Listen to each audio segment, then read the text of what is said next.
O isolamento do presidente da República cresce a cada dia, dentro e fora do governo.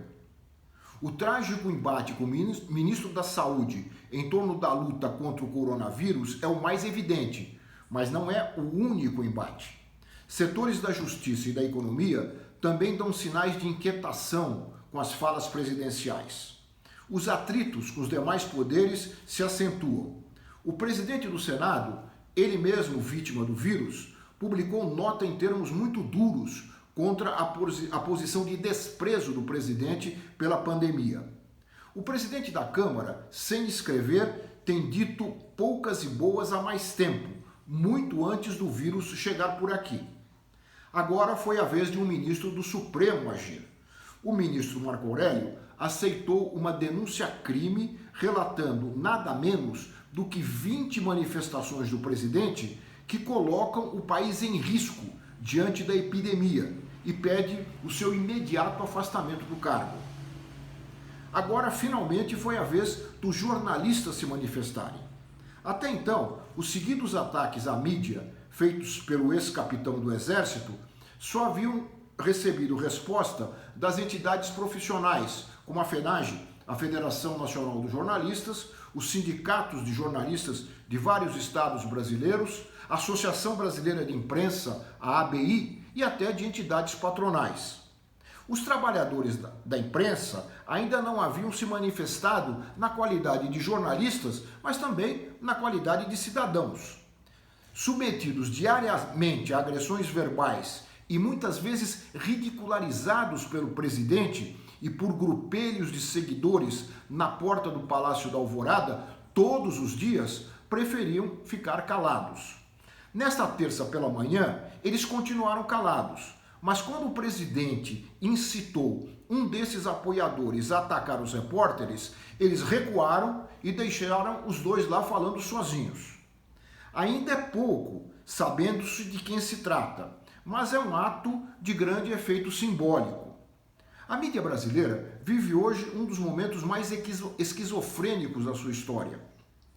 Vista em conjunto, ela estampa todos os dias uma dupla face. Presta um serviço relevante ao informar sobre a pandemia e alguns veículos criticam abertamente muitas das ações desequilibradas do presidente. Mas ela continua firme no apoio às medidas econômicas neoliberais. Ainda que alguns comentaristas dessas empresas, constrangidos depois de anos e anos defendendo o Estado mínimo, passem a mencionar, diante da crise, uma intervenção maior do Estado na economia. Mas os analistas convidados para dar as suas opiniões nos jornais, nos telejornais, continuam sendo os tucanos de sempre. O espaço para professores da Unicamp, por exemplo, defensores de políticas econômicas desenvolvimentistas, são raríssimos. Na política, então, a oposição praticamente inexiste. Em qualquer país democrático, com uma mídia séria e responsável, líderes de partidos como o PT, o PDT, o PCdoB deveriam ter presença constante no debate midiático.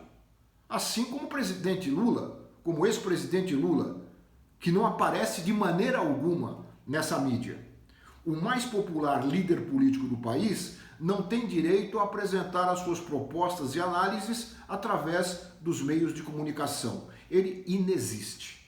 O nome disso é censura empresarial.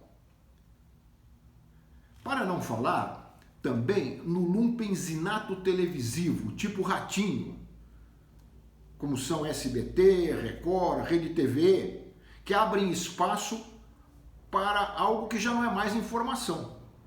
É propaganda disfarçada de espetáculo circense. Com todo respeito aos dignos profissionais do circo. Nós não podemos, nesse momento, desprezar a importância dos meios de comunicação diante da crise global. Mas sabendo da história dessa mídia brasileira e dos compromissos de classe que ela tem, nós não podemos deixar de estarmos analisando cotidianamente, criticamente, essa mídia comercial brasileira. Até mais.